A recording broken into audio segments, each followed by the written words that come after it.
ওখানে হাতি বেরিয়েছে, গুড্ডি ওখানেই পড়ে আছে। এই ভাই একটা কাজ করো, তুমি চলো আমার সাথে, চলো। না স্যার আমি যেতে পারবো না, আমার শরীর ফরীর খুব খারাপ, বমি ফমি হচ্ছে খুব, যেতে পারবো না স্যার। এই ভাই তাহলে তুমি চলো, তুমি চলো, চলো চলো। না স্যার আমি পারবো না স্যার, আমাদের 5টা অবধি ডিউটি স্যার, 5টা অলরেডি বেজে গেছে স্যার, সরি স্যার। মানে কি বলছো তুমি জানো? শুনতে পাচ্ছ তো মেয়েটা একা জঙ্গলে পড়ে আছে, তারপরে এই কথাটা বলছো? যদি এতক্ষণ ওখানে আটকে গিয়ে থাকে তাহলে? না না, তাহলে কি? তাহলে কি হাতি এখনো আস্ত রেখেছে? ওই দিকটা এখন আর যাওয়া যাবে না, নিজের প্রাণ দেবো নাকি?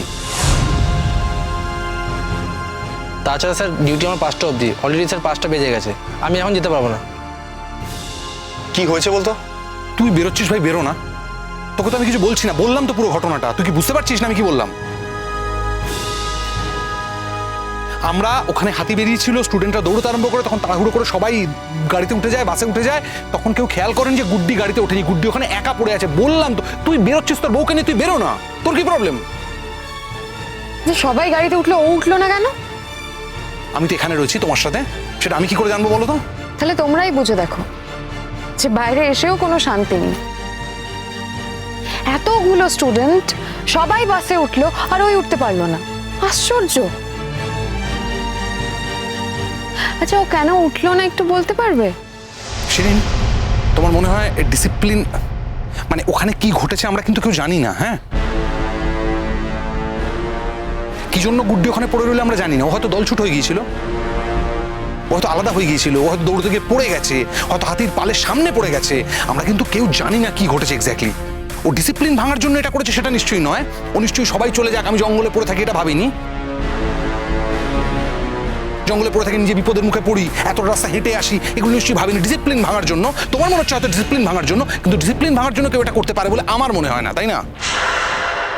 এক সেকেন্ড আমাকে একটু বল, তোরা কোথায় গেছিলি, কোন ফরেস্টে গেছিলি? আমরা গেছিলাম চাপড়াতলা ফরেস্টে, ওখানে চাপড়াতলা ফরেস্টের এরিয়াটাতেই ঘুরছিলাম। সেটা তো এখান থেকে অনেক দূর। হ্যাঁ সেটাই তো বলছি, ওকে বেশিক্ষণ ওখানে একা ফেলে রাখা যাবে না পিকলু, একটা কোনো ব্যবস্থা করতে হবে, একটা কোনো ব্যবস্থা করতে হবে। দেখুন সব ছেলে মেয়ে তো বাসে উঠলো, ও কি তাহলে জঙ্গল থেকে বেরোতে পারেনি? এই তোমাদের সঙ্গেই তো ও ছিল, ও কি তাহলে বাসে ওঠেনি? তোমরা দেখোনি ওকে? ম্যাম আমাদের সঙ্গেই তো এলো, অনেক দূর পর্যন্ত এসেছিল, আমরা তারপরে আর খেয়াল করিনি, ঊর্ধ্বশ্বাসে দৌড়ে যে যার মতো গাড়িতে ওঠার চেষ্টা করেছি। অনুজ, আমরা যাচ্ছি তো? হ্যাঁ আমরা তো ঘুরতে যাচ্ছিলাম, আমরা ঘুরতে যাচ্ছি তো। দাদা দাদা একটু শুনুন না দাদা। হ্যাঁ স্যার বলুন, কেমন ঘুরলেন, হাতি দেখলেন? না না, হাতির বিষয় না, হাতিরই বিষয়। মানে হয়েছে কি, ওখানে না এক পাল হাতি বেরিয়েছিল। হ্যাঁ, এবার ছেলেমেয়েরা দেখে ওরা ভয় পেয়ে সবাই, আমরা সবাই ইনফ্যাক্ট বাসে উঠে পড়েছিলাম। হ্যাঁ, ওরা বাসে উঠেছে, আমরা গাড়িতে উঠেছি, কিন্তু আমাদের মধ্যে না একটা মেয়ে ওখানে রয়ে গেছে। এবার আমি ওদেরকে যখন জিজ্ঞাসা করেছি, ওরা তখন বলেছে বাসে সবাই উঠেছে, কিন্তু মেয়েটা ওঠেনি, মেয়েটা বাসে ওঠেনি, মেয়েটা গাড়িতে ওঠেনি, মেয়েটা ওখানে পড়ে আছে। বলছি স্যার, একবার যখন হাতি বেরিয়েছে তখন ওদিকটা যাওয়া খুব রিস্ক হবে স্যার। না তাহলে কি বলছেন আপনি? মেয়েটাকে ওখানে ফেলে রেখে দেবো ওই জঙ্গলের মধ্যে, দিয়ে নিশ্চিন্তে এখানে ঘুমিয়ে পড়বো আমরা? আপনি বলতে কি চাইছেন একটা গাড়ি অ্যারেঞ্জ করুন আপনি এক্ষুনি, আপনার দায়িত্ব এটা, আপনার দায়িত্বের মধ্যে পড়ে আপনি গাড়িটা অ্যারেঞ্জ করবেন। স্যার আমি কি করে গাড়ি অ্যারেঞ্জ করবো স্যার, আমাদের গাড়ি বাজার করতে গেছে, আমাদের হাতে কোনো গাড়ি নেই, আপনাদের ড্রাইভারকে যেতে বলুন না। না ও যাবে না বলে দিয়েছে, বলছে ওর নাকি বমি হচ্ছে, ওর নাকি শরীর খারাপ, নানা রকম অজুহাত দিচ্ছে। এই ভাই যাও না তুমি।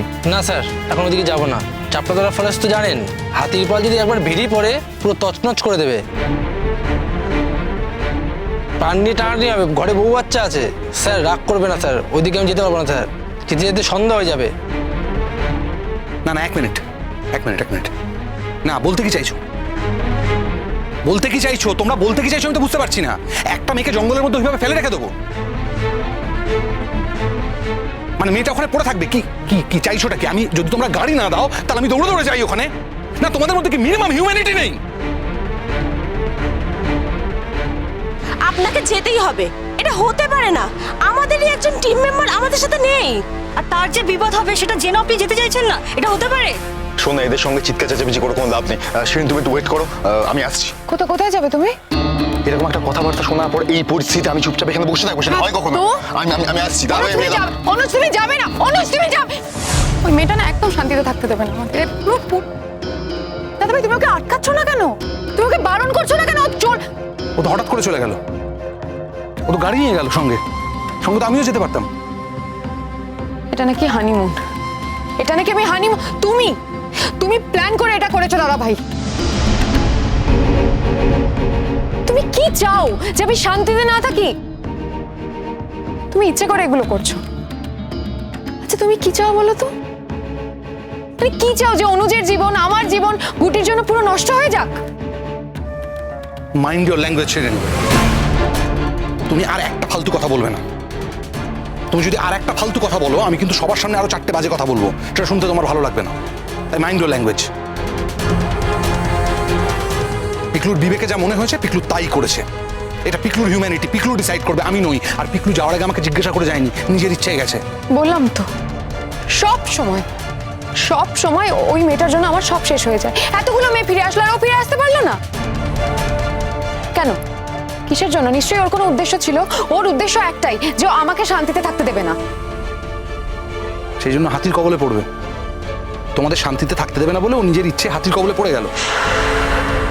এতটাই প্ল্যান করে কাজটা করছো তোমার ধারণা? মানে ও কি জানতো হাতি আসবে ওখানে?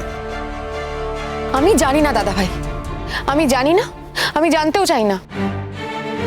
হয়তো হাতের কবলে পড়বে না, হয়তো কোথাও ঘাপটি মেরে বসে আছে। ওর তো প্ল্যান একটাই, যে অনুজকে টেনশনে ফেলে দেবে, তারপর আমাদের জীবন থেকে কিছুটা সময়ও নষ্ট করে দেবে। আমি বুঝতে পারছি না, অনুজ এরকম আনপ্রোটেক্টেড অবস্থায় চলে গেল। ওকে যদি হাতিরা অ্যাটাক করে? কি তুমি এখন তো কিছু বলছো না? কি ওকে হাতিরা অ্যাটাক করবে না? ও কি সুপারম্যান নাকি? ও কি করবে?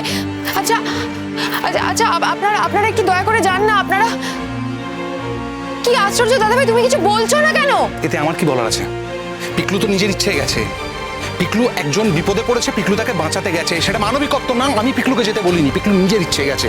শিরিনেতে আমার কিছু বলার নেই। কেমন ম্যানেরো, গাড়ির চাবিটা দিতে বলুন। এই তুমি যখন নিয়ে যাবে না, গাড়ির চাবিটা দাও। দাও চাবিটা দাও। এই তোমাদের মধ্যে কেউ যেতে চাইলে আমার সাথে আসতে পারো, ভয় লাগলে আসতে হবে না।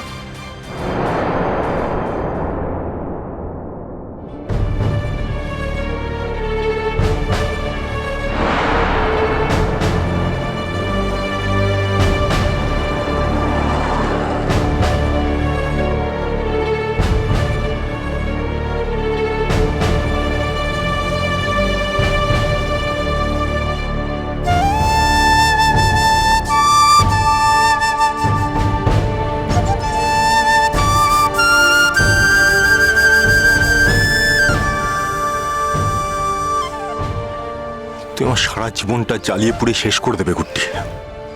আমাকে একটু শান্তিতে থাকতে দেবে না, তাই না? মানে একটু শান্তি। তুমি তো বলেছিলে যাও শিরিন দিদির কাছে ফিরে যাও, আমি তো চলে গেছি তোমার কথা শুনে।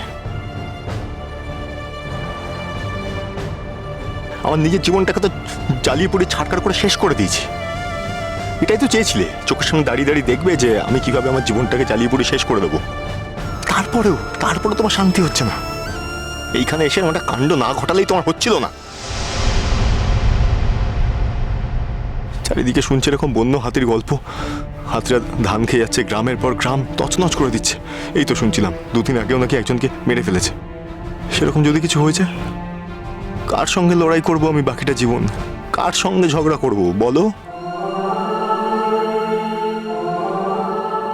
তুমি আমাকে এইভাবে একলা করে দিয়ে কোথায় চলে যাচ্ছ গুড্ডি? কোথায়? কেন এত অশান্তি দাও আমাকে? কিসের জন্য? আমি তো তোমার কাছে কিছু চাইনি। আমি তো শুধু চেয়েছি তুমি ভালো থাকো, সুস্থ থাকো। আমি মুখে যাই বলি না কেন, আমি তো মন থেকে চাই। তুমি কোনই বোঝনি আর তুমি বুঝবেও না। আমি সবসময় চাই তোমার ভালো হোক।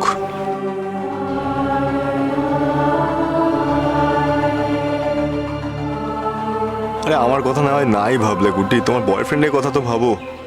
আরে তার কথা তো ভাবতে পারতে। তার কথা ভেবেও তো রিস্কটা একটু লাইফে কম নিতে পারো। আশ্চর্য, আমি অবাক হয়ে যাই তোমার আচরণ দেখলে। কি যে চাও তুমি জীবন থেকে, নিজের কাছ থেকে, আমার কাছ থেকে, কে জানে কি চাও তুমি।